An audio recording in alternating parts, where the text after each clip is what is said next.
Hello दोस्तों, स्वागत है आप सबका स्टडी आईएएस में। आज है 7 मई और 7 मई के समसामयिकी के बारे में हम पढ़ेंगे। आज का पहला है वल्लभाचार्य। वल्लभाचार्य जी एक महान विद्वान संत थे जिनकी अभी हाल ही में 545वीं जयंती मनाई गई है। वल्लभाचार्य जी एक उत्तरादि तेलंग ब्राह्मण थे जिनका जन्म रायपुर के चंपारण में हुआ था, जो कि चंपारण आज बिहार में है। ये भक्ति आंदोलनों के अग्रदूतों में से एक थे और इन्हें ऐसा माना जाता है कि ये चैतन्य महाप्रभु के समकालीन थे। इनका प्रमुख योगदान क्या क्या रहा? इन्होंने ब्रह्मसूत्र व श्रीमद् भागवत गीता साहित्य को अपने दर्शन के केंद्र में रखते हुए पुष्टि मार्ग भक्ति परंपरा की स्थापना की और इन्होंने भगवान श्री कृष्ण को अपना आराध्य माना। इन्हें शुद्ध अद्वैतवाद स्थापना करने का श्रेय दिया जाता है, जो कि दर्शन वेदांत पर आधारित था। और इनकी महत्वपूर्ण कृतियाँ कौन कौन सी हैं? ब्रह्मसूत्र पर अणुभाष्य, भागवत पर सोधनी टीका, सिद्धांत रहस्य, भागवत लीला रहस्य, एकांत रहस्य और विष्णुपद आदि इनकी प्रमुख साहित्यिक कृतियाँ हैं। इनका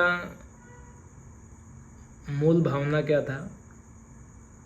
समाज में सामाजिक न्याय और समानता बनी रहे और निस्वार्थ भाव से भक्ति और सेवा कर सके, इनका मूल भाव था। नेक्स्ट है सुपारी, जिसे हम इंग्लिश में एरिका नट भी कहते हैं। अभी हाल ही में कर्नाटक के एक एरेका अनुसंधान केंद्र ने, जो कि तीर्थहल्ली सुपारी को राज्य में सबसे अच्छी गुणवत्ता वाली सुपारी घोषित किया गया है। यह उष्णकटिबंधीय बागवानी और वाणिज्यिक फसल है। इसके लिए अनुकूलित तापमान 14 से 36 डिग्री होना चाहिए और वर्षा 750 से 4500 मिलीमीटर तक वर्षा की आवश्यकता होती है। बागवानी करने के लिए अनुकूल ऊंचाइयाँ क्या होती हैं? इसकी अनुकूल ऊंचाई है समुद्र तल से 1000 मीटर की ऊंचाई होनी चाहिए। इसके लिए उपयुक्त मृदा है। लेटेराइट मिट्टी में भी हो सकती है, दोमट मिट्टी में, चिकनी मिट्टी व जलोढ़ मिट्टी में भी इसकी बागवानी की जा सकती है। कर्नाटक में देश की लगभग 80% सुपारी का योगदान कर्नाटक से होता है। इसके बाद दूसरे स्थान पर केरल है और तीसरे स्थान पर असम का स्थान आता है। भारत श्रीलंका, म्यांमार और इंडोनेशिया से सुपारी का आयात करता है। केंद्र सरकार ने सुपारी के अवैध आयात पर अंकुश लगाने के लिए न्यूनतम आयात मूल्य लागू किया है। नेक्स्ट है FWD 200B। अभी हाल ही में बेंगलुरु स्थित कंपनी ने भारत के पहले स्वदेशी बम वर्षक मानव रहित विमान, जिसका नाम है UAV FWD 200B का अनावरण किया है। यह बम वर्षक मानव रहित हवाई विमान मध्यम ऊंचाई और लंबे समय तक उड़ने में सक्षम है। यह अधिकतम अपने साथ 498 किलोग्राम तक वजन ले जा सकता है और समुद्र में समुद्र तल से 9000 फीट की ऊंचाई तक उड़ान भर सकता है। यह ऑप्टिकल सर्विलांस पेलोड से युक्त है। इसके अलावा यह सटीक हवाई हमले के लिए इसे मिसाइल जैसे हथियारों से भी लैस किया गया है। कुछ नोट है। नेपाल ने भारतीय राज्य क्षेत्रों को दर्शाते हुए 100 रुपये का नोट जारी करने का निर्णय लिया है। हाल ही में नेपाल की कैबिनेट ने 100 रुपये के नेपाली नोटों को छपाई की मंजूरी दे दी है। इन नए नोटों की विशेषता यह है कि नोटों पर नेपाल का नक्शा होगा और इस नक्शे में भारतीय राज्य क्षेत्रों, जिसमें है लिम्पियाधुरा, लिपुलेख और काला पानी, को नेपाली क्षेत्रों के रूप में दर्शाया गया है। गौरतलब है कि यह नेपाल इन क्षेत्रों को अपने इलाका में समझता है। नेपाल और भारत के बीच सबसे बड़ा क्षेत्रीय विवाद काला पानी को लेकर है। यह भारत, नेपाल और तिब्बत, चीन के बीच एक ट्राई जंक्शन पर स्थित है। आइए देखते हैं विवाद की शुरुआत कैसे हुई। ब्रिटिश ईस्ट इंडिया कंपनी और तत्कालीन नेपाली गोरखा शासकों के बीच 1816 में सुगौली की संधि हुई थी। इस संधि में उत्तराखंड के कुमाऊं क्षेत्र का सीमांकन किया गया और काली नदी को भारत और नेपाल के बीच सीमा माना गया था। काली नदी के पश्चिमी क्षेत्र को भारतीय क्षेत्र माना गया, जिसमें कुमाऊं गढ़वाल भी शामिल था। और इन दोनों देशों के बीच काली नदी की उत्पत्ति को लेकर भी आज असहमति है, क्योंकि नेपाल काला पानी के पश्चिम में बहने वाली नदी को मुख्य काली नदी मानता है। यह नदी लिम्पियाधुरा या इसके निकटवर्ती लिपुलेख दर्रे से निकलती है। इसलिए नेपाल काला पानी और अन्य राज्य क्षेत्र होने का दावा करता है। हालांकि इसमें भारत का तर्क है कि काली नदी का उद्गम पंखागढ़ नामक एक छोटी सी नदी से होता है। यह काला पानी के दक्षिणी भाग पर स्थित है। इस क्षेत्र के पूर्वी भाग पर एक छोटी पहाड़ी रिज इसकी वास्तविक सीमा है। इसमें इन विवादों को लेकर के भारत का क्या रुख रहा है। ये तीनों क्षेत्र लिम्पियाधुरा, लिपुलेख और काला पानी को भारत अपने हिस्से में मानता है और भारत नेपाल के संविधान संशोधन को एक पक्षीय मनमाना विस्तार और अनावश्यक दावे वाला कदम बताता है। यह रहा काला पानी और यह है लिपुलेख, नाम्बी और गुंजी।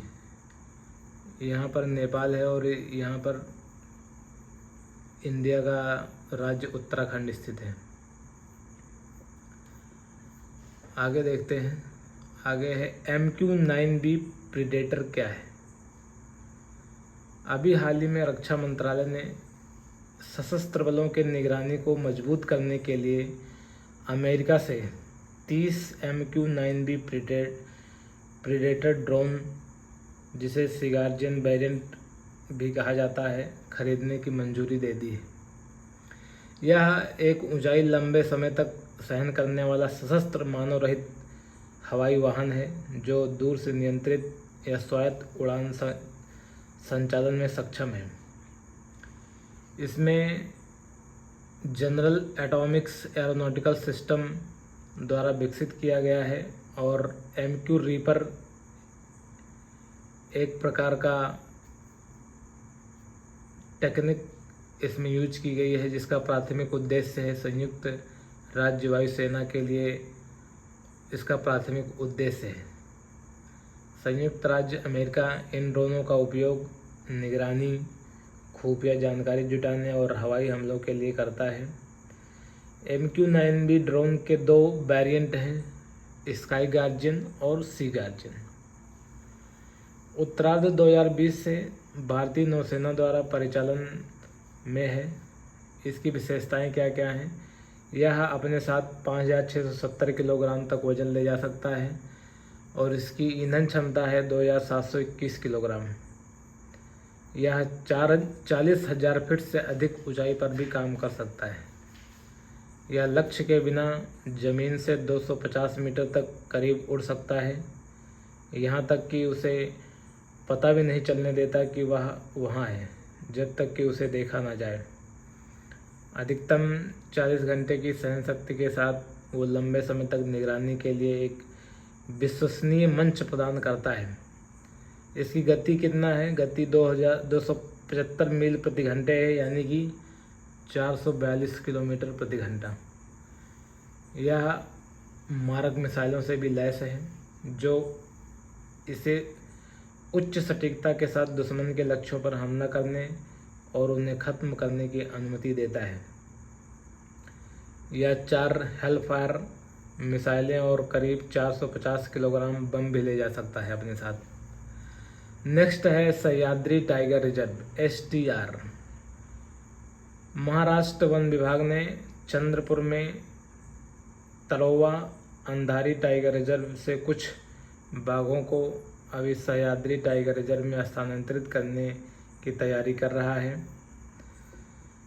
यह टाइगर रिजर्व महाराष्ट्र में पश्चिमी घाट की सह्याद्री पर्वतमाला में स्थित है। इसे 2010 में चंदौली राष्ट्रीय उद्यान और कोयना वन्यजीव अभयारण्य को मिलाकर बनाया गया था।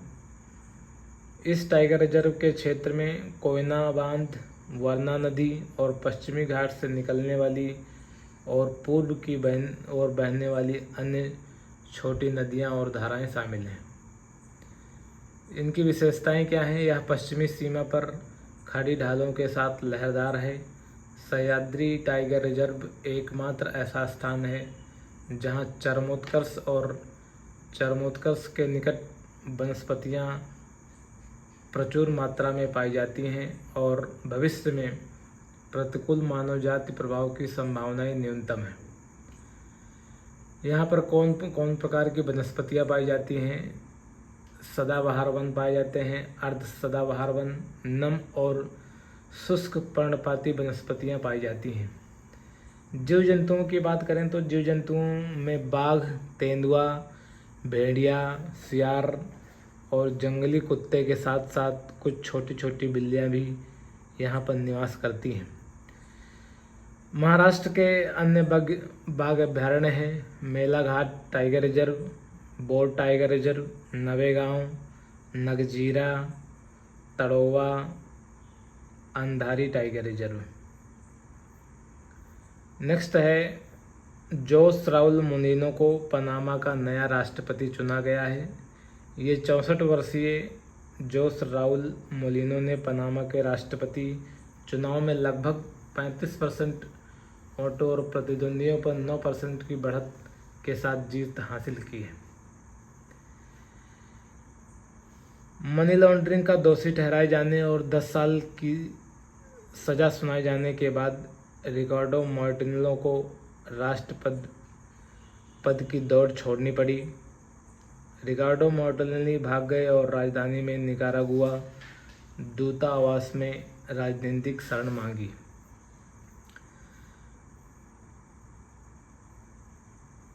ये हैं जोस राउल मोलिनो। इन्होंने रिकार्डो मार्टिनेलो की जगह ली है और मार्टिनेली को इन्होंने समर्थन दिया है।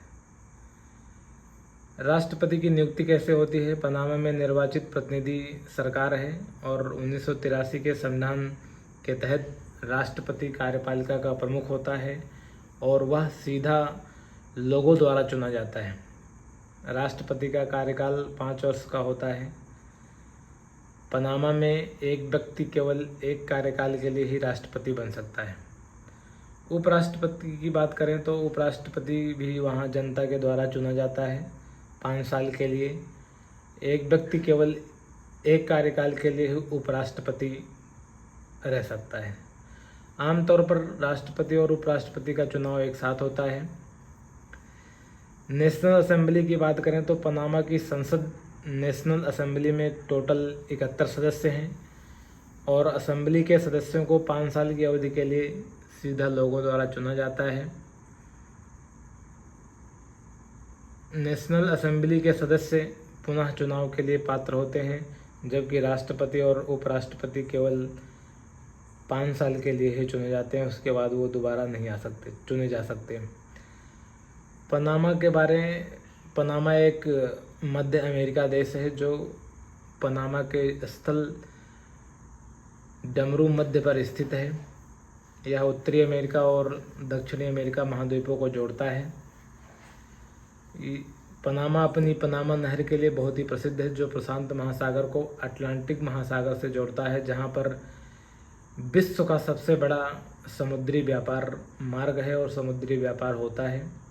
इसकी लंबाई 82 किलोमीटर यह मानव निर्मित है, जिस पर संयुक्त राज्य अमेरिका का नियंत्रण था। 31 दिसंबर 1999 को संयुक्त राज्य सरकार ने नहर का स्वामित्व पनामा को हस्तांतरित कर दिया पनामा की राजधानी है पनामा सिटी और इसकी मुद्रा है बाल्बोआ। नेक्स्ट है हिदाया चक्रवात। हाल ही में हिदाया नामक एक भीषण चक्रवाती तूफान हिंद महासागर से प्रारंभ होकर तंजानिया के दार एस सलाम के समुद्री तट से टकराया है। चक्रवात हिदाया तंजानिया के तांगा, मोरोगारो, उनगुजा और पेम्बा द्वीप जैसे क्षेत्रों में अत्यधिक वर्षा एवं तेज पवनों का कारण बन सकता है। यह चक्रवात दक्षिण हिंद महासागर में उत्पन्न हुआ। इसका नाम हिंद महासागर में फ्रांस के समुद्र पार भूभाग के लोगों द्वारा रखा गया। हालांकि केन्या को सामान्यतः चक्रवातों से सुरक्षित माना जाता है, परंतु अब यह चक्रवात हिदाया से कैसे प्रभावित है और इससे निपटने की तैयारी कर रहा है। केन्या 4 डिग्री उत्तर और दक्षिण अक्षांश के अंतर्गत आता है। इसे चक्रवातों से सुरक्षित माना जाता है क्योंकि सामान्यतः चक्रवात क्षीण कोरियोलिस बल के कारण भूमध्य रेखा के 5 डिग्री के भीतर नहीं बनते, जो चक्रवात बनने के लिए आवश्यक है। उष्णकटिबंधीय चक्रवात सामान्यतः 5 डिग्री भूमध्य रेखा के और 30 डिग्री उत्तर या दक्षिण के बीच के क्षेत्रों में विकसित होते हैं। हालांकि सामान्य सुरक्षा के बावजूद केन्या की चक्रवात हिदाया से प्रभावित होने की संभावना है। यदि ऐसा होता है तो यह पहली बार होगा जब केन्या को किसी चक्रवात का सामना करना पड़ेगा। यह है केन्या और यह है equator line.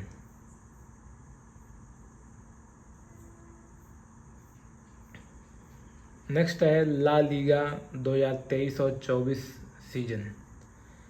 Spanish football club real Madrid ने कैडिज को 3-0 से हराकर ला लीगा का खिताब जीत लिया है। रियल मैड्रिड ने अपना 36वां ला लीगा खिताब जीता है। La Liga national de Campeonato, national de La Liga de Primera Division Spain में एक पेशेवर पुरुष क्लब आधारित फुटबॉल चैंपियनशिप है। यह देश का सर्वोच्च